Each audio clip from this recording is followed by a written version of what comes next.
mire. Bueno, pues estamos llegando a la parte final del programa y yo creo que, como diría la frase célebre de Nino Canún, ¿y usted qué opina? Usted ha recibido muchas cosas, mucha información, y ahora lo que hay que hacer es el análisis. ¿Qué vamos a hacer? Y yo creo que para eso pues, hay que dar conclusión a esta mesa con la opinión de cada uno de ustedes. Roberto. Pues complejo el escenario, ingeniero, sobre todo, primero en el panorama económico. Creo que lo abordó de manera muy clara y precisa, muy breve Pepe, en el sentido de hablar, bueno, ¿qué va a hacer el país?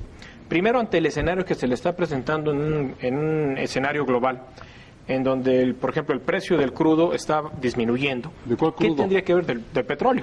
No, de los crudos de los del fin de semana, esos no, esos los meten con el alcoholímetro. También hay de harina, También subieron las sanciones. Bueno, en un escenario en donde nuestro país es muy dependiente en su presupuesto de ingresos, de los ingresos del petróleo, justamente, pues, ¿qué va a hacer el país? ¿Y cómo está preparándose para enfrentar una crisis que va a haber un gran hoyo? Primero en el boquete de los ingresos fiscales en nuestro país, porque no va a haber la capacidad primero para responder a los compromisos que tiene primero como gobierno con sus servicios de personal, con sus nóminas, con sus sueldos, con sus salarios, que justamente ya hay conflictos. Ya hay conflictos, el tema de los presupuestos de los maestros es un esquema federalizado y justamente no ha habido para poder financiar ello. ¿Qué va a suceder?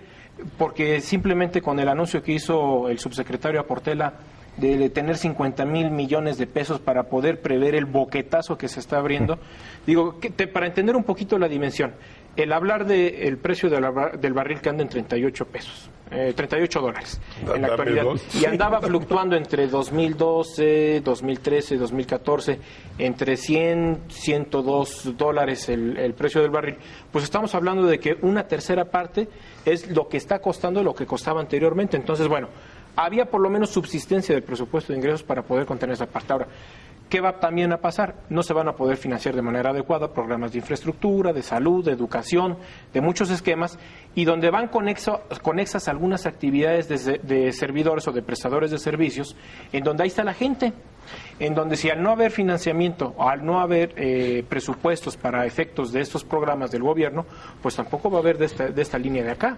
Entonces, hay un problema que se está presentando, es que se puede recrudecer aún más la pobreza en el país.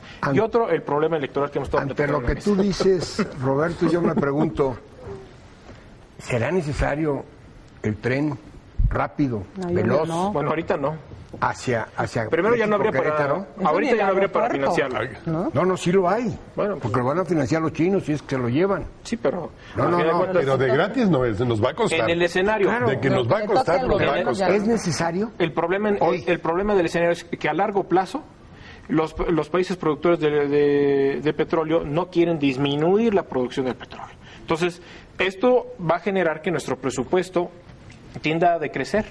Entonces, justamente los compromisos que está adquiriendo a futuro el gobierno también corren un riesgo severo. Entonces, bueno, no puede tampoco comprometerse el gobierno a un esquema de largo o mediano plazo en donde no tiene seguridad y certeza de cuáles van a ser los ingresos para el país. Carmen, perdón. Pues nada, complicado, a fin de cuentas, yo creo que en el bolsillo de la gente que nos hace favor de vernos en esta mesa de diálogo y análisis, lo ve reflejado. No se logra salir de la cuesta que seguirá no nada más en enero.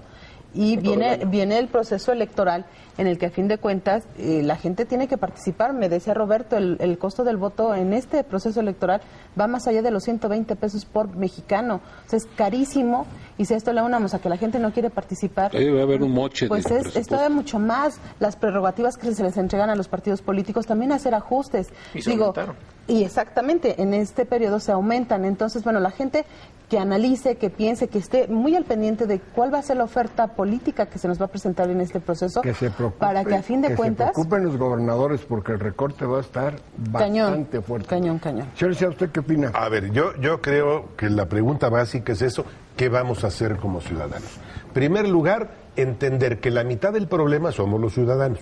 Sí, claro. O sea, con mucha facilidad es que el gobierno no ha hecho, es que no ha puesto, pero finalmente muchos de esos gobernantes los escogimos nosotros, votando o no votando, o votando chueco o de cualquier manera. Entonces, número uno, tenemos que ser mucho más participativos. No es exigente. Una de las cuestiones, el ciudadano a veces dice, no, yo no me meto con a criticar ni decir nada de gobierno porque es muy poderoso, capaz de que me van a hacer algo y demás. Se puede criticar, se puede hablar, quienes tenemos el privilegio de tener un espacio como este, bueno, lo aprovechamos, pero todos los mexicanos tenemos un espacio. Pero dando con razones, los vecinos, con los compañeros de trabajo, con la Asociación de Padres de Familia en las escuelas de nuestros hijos. Tenemos un espacio, hay que utilizarlo con menos fútbol, menos espectáculos y un poquito más de raciocinio sobre lo que está pasando. Y presionar más, o sea, además de que va a ir a votar, a poner el voto, o sea, presionar más al ciudadano, darle seguimiento, no ser tan complacientes. ¿Cómo es posible? En el caso de Nuevo León, por ejemplo, pongo el ejemplo, 2 candidatas, a las 2 cuestionadísimas en relación a su patrimonio. Una la acusaron hace poquito, en Reforma salió el del dato, la de Acción Nacional, que 20 millones de pesos estaba construyendo una casa tranquilamente, casas de que hay muchas en muchas partes del país, o sea, casas de 20 millones de pesos, cualquier político mediano la tiene, no tiene problema. Entonces, y va como candidata, y seguramente no sería raro que ganen. Entonces digo, ¿qué es lo que está pasando? Lo estamos permitiendo nosotros. Entonces, la fuerza del ciudadano es mucho más de lo que el ciudadano se imagina. Y empezando con las elecciones, que ahí es donde les tiemblan muchas veces las piernitas a los gobiernos. Y en lo individual, cada quien es dueño de su voto. Y el voto sí cuenta. Y de su lengua. ¿Sí? No, bueno, esa si tuviera hueso nos ahogaríamos. Las taquerías están Señor licenciado, como conclusión. Pues mira, yo de verdad es que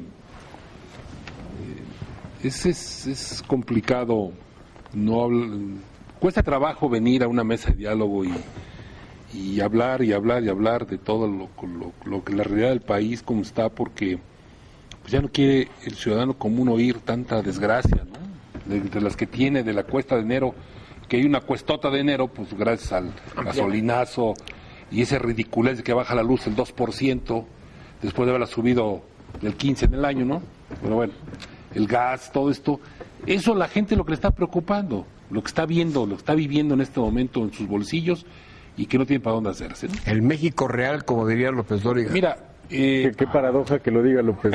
Hay una No persona, me pongo de pie porque, pues, una persona que trabaje, que tenga que llevar a sus hijos a la escuela, el transporte público subió y subió bastantito, transporte colectivo, el transporte foráneo, gas, todo lo que ha impactado la economía. Bueno, esa economía que a la ciudadanía le impacta, le afecta, que empieza a darse cuenta de la realidad que está, pues va a ir generando una irritación y un desánimo que puede repercutir. Después, los partidos políticos, pues como que andan en otro país, en otra dimensión, siguen con sus campañas de miedo, con el deber ser, pero yo soy el bueno, todos son los malos, con candidatos, te digo, a veces impresentables o que... Te viste muy suave, ¿eh? Se van a dar con la cuchara y la el cubeta clásico y todo. de aquí a acá, de acá, allá, de allá acá, de acá, los mismos. Bueno, Pero sabes que yo creo que también esta crisis política y esta crisis de legitimidad de los políticos tiene mucho que ver con la situación de la economía. Es decir, la situación económica jamás habría afectado tanto, en otra circunstancia, la percepción del ciudadano como hoy lo está haciendo. Entonces, vamos, yo creo que el 2015, yo sé que es difícil comentarlo, pero sí vale la pena tener ajustadas las expectativas. Sí, ¿no? Para las entidades federativas va a ser verdaderamente grave el boquete fiscal del que hablaba Roberto, porque las va a obligar a endeudarse con una mucho mayor velocidad que el gobierno federal. Se calcula o se pronostica que en un 15% se va a incrementar la deuda total de las entidades federativas, algo así como 75,000 millones de pesos, que para dar una idea es oportunidades y medio. Entonces, la tragedia es que en un año tan complicado, donde probablemente el gobierno tenga que recortar el 0.6% del PIB en el gasto para no endeudarse y para no incrementar otra vez los impuestos, en ese año vamos a derrochar mucho dinero, paradójicamente, y lo vamos a derrochar en efectivo para comprar el voto de la gente. Esa es la tragedia de los ciclos electorales en México, que a pesar de que traemos serios problemas de financiamiento público por la caída en los precios del petróleo y la caída en la producción, vamos a gastar en lo que más nos gusta, vamos a perdernos en la fiesta electoral. Y cuando acabe, vamos a tener un Congreso electo tal vez por el 29, 28% de los ciudadanos electos en el padrón, registrados en el padrón electoral, con una estructura electoral inéditamente onerosa, como la de ningún otro lugar del mundo. En otras partes del mundo la estructura electoral ni siquiera es permanente, se reúne en cada elección y los costos son significativamente menores. Y después de todo eso, a mí lo que me preocupa es julio de este año, es decir, una vez que estemos limpiando los papelitos y quitando los pendones, vamos a ver que gastamos otra vez lo que no tenemos en elegir a quienes no queremos. Entonces, la distancia entre el ciudadano y la política, al menos esa es mi percepción, se va a ahondar, porque los partidos políticos no han entendido el tamaño de la crisis. Y el mejor ejemplo es la lista de nombres que colocan aquí en China. En todo México han dado muestras de que estos políticos que no tienen el menor reparo de hacer fortunas al amparo del servicio público pueden ser grandes candidatos y ganan. Con dinero sí. Con dinero todo se puede. Vámonos. Muchas gracias, José Luis Santana. Muchas gracias, Gerardo Rodríguez, ingeniero Caín. Licenciado Sepúlveda, Roberto Rico, equipo de producción. Muchas gracias, pero principalmente a usted, que en sus casas nos hace favor de recibirnos. Le agradecemos y lo esperamos en nuestra repetición el jueves a las 10 de la noche y en otra mesa más de diálogo y análisis el próximo sábado en punto de las 8. Que tenga excelente fin de semana.